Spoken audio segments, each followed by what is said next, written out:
ઇફકો કલોલના સ્વર્ણિમ જયંતિ સમારોહ તથા બીજ અનુસંધાનના કેન્દ્રના શિલાન્યાસ પ્રસંગે આપણી સૌની સાથે મંચ ઉપર ઉપસ્થિત સહકારથી સમૃદ્ધિના પ્રણેતા તથા દૂરંદેશી નેતૃત્વના કરતા કેન્દ્રીય ગૃહ અને સહકારિતા મંત્રી શ્રી અમિતભાઈ શાહ સાહેબ, મારા સાથી મંત્રી શ્રી રાઘવજીભાઈ પટેલ, શ્રી જગદીશભાઈ વિશ્વકર્મા, ઇફકોના અધ્યક્ષ શ્રી દિલીપભાઈ સંઘાણી, રાજ્યસભાના સાંસદ શ્રી મયંકભાઈ નાયક, મારા સાથી ધારાસભ્ય શ્રી લક્ષ્મણજી ઠાકોર, શ્રી જયેશભાઈ રાદડિયા, ઇફકોના ઉપાધ્યક્ષ શ્રી બલવીરસિંહ, પ્રબંધક નિદેશક શ્રી ડોક્ટર ઉદયશંકર અવસ્થી, જિલ્લાના અધ્યક્ષ શ્રી અનિલભાઈ પટેલ, સૌ ડિરેક્ટરશ્રીઓ, મંચસ્થ સૌ મહાનુભાવો, આમંત્રિત અતિથિગણ,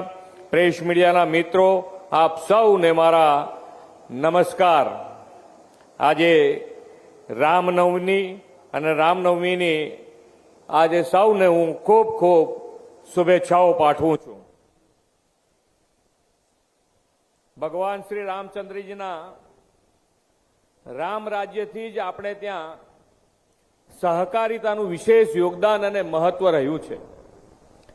પ્રભુ શ્રી રામ જ્યારે લંકા પર ચડાઈ કરવા ગયા ત્યારે એમને સુગ્રીવ, હનુમાનજી મહારાજ અને વાનર સેનાનો સહકાર મળેલો.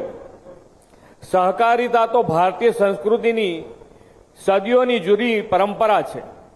આજે વિશ્વ નેતા અને યશસ્વી વડાપ્રધાન શ્રી નરેન્દ્રભાઈ મોદી સાહેબ અને દેશના પ્રથમ સહકારિતા મંત્રી શ્રી અમિતભાઈ શાહના દિશા દર્શનમાં સૌના સાથ, સૌનો વિકાસ, સૌનો વિશ્વાસ અને સૌના પ્રયાસ મંત્રથી નાનામાં નાના માનવી, ખેડૂત, ગરીબ, વંચિત સૌના વિકાસની નવી દિશા મળી છે.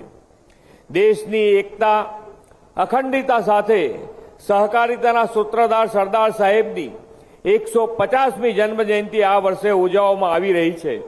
સાથે સાથે આજે ઇફકોના કલોલ ખાતેના આ પ્રથમ યુરિયા પ્લાન્ટની સ્થાપનાનો સુવર્ણ જયંતિ અવસર પણ ઉજવાઈ રહ્યો છે. એ સ્વર્ણિમ યાત્રાને આપણે યશસ્વી ગૃહ અને સહકારિતા મંત્રી તથા ગાંધીનગરના લોકપ્રિય સાંસદ શ્રી અમિતભાઈના નેતૃત્વમાં આગળ ધપાવવા આ ઇફકો પ્રતિબદ્ધ છે. આજે એમના હસ્તે કલોલ પ્લાન્ટમાં બીજ અનુસંધાન કેન્દ્રનો શિલાન્યાસ પણ થયો છે. સમગ્ર ઇફકો પરિવારને આ માટે ખૂબ ખૂબ અભિનંદન પાઠવું છું. ખેડૂત સહકારી સંસ્થાઓ હોય કે દૂધ સહકારિતાનું ક્ષેત્ર હોય, ગુજરાત અને ગુજરાતીઓ લીડ લેવાનું કામ કર્યું છે. સહકારિતા ક્ષેત્રનું પાયોનર સ્ટેટ ગુજરાત બન્યું છે. સરદાર સાહેબની પ્રેરણાથી ત્રિભુવન કાકાના નેતૃત્વમાં દૂધ સહકારી સંઘની શરૂઆત ગુજરાતે કરી હતી. તે આજે વિરાટ વટવૃક્ષ છે.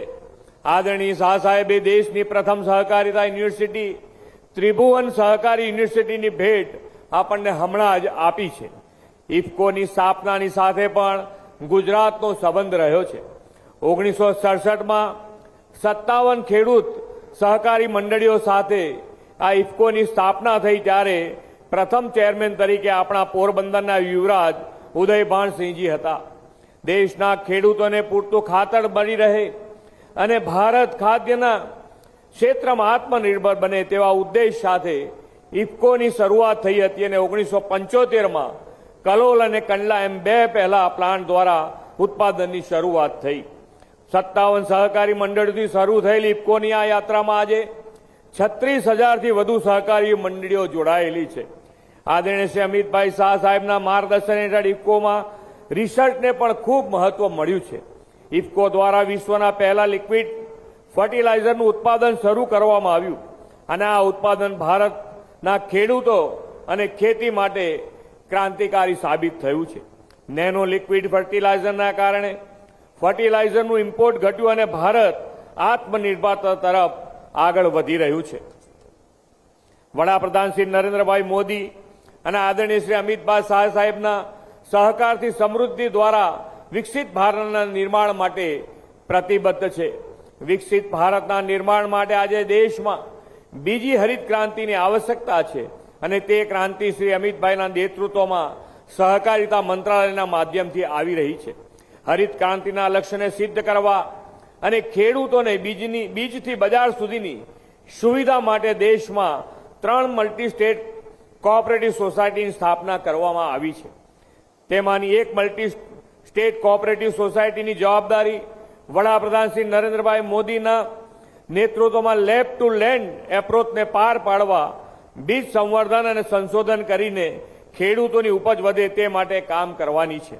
આદરણીય શ્રી અમિતભાઈ શાહ સાહેબના નેતૃત્વમાં આ જવાબદારી ઇફકોને સોંપવામાં આવી છે.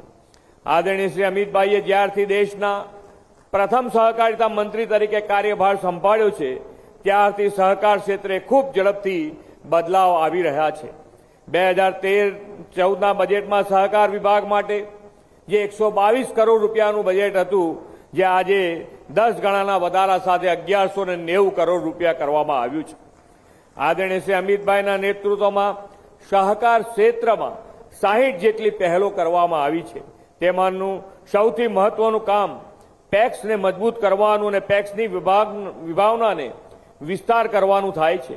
તેના પરિણામે pax common service centre, Jan Aushadhi કેન્દ્ર, પેટ્રોલ પંપ, કિસાન સમૃદ્ધિ કેન્દ્રો જેવા સંસ્થાઓ દ્વારા વધુ આવક મેળવી રહ્યા છે.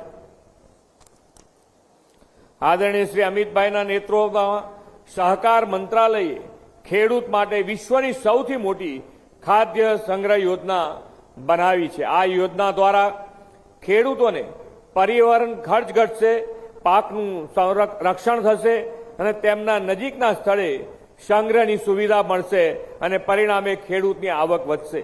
ગુજરાતે પણ શ્રી અમિતભાઈના માર્ગદર્શનમાં સહકારથી સમૃદ્ધિની દિશા અપનાવી છે. આજે રાજ્યમાં કુલ 1.71 કરોડ સભાસદો ધરાવતી સમગ્રતાએ 89,000થી વધુ મંડળીઓ કાર્યરત છે. એટલે કે દર ચોથો ગુજરાતી કોઈને કોઈ સહકારી મંડળી સાથે જોડાયેલો છે. રાજ્યમાં સફળ સહકારિતા પ્રબંધનનું આ એક મોટું ઉદાહરણ છે.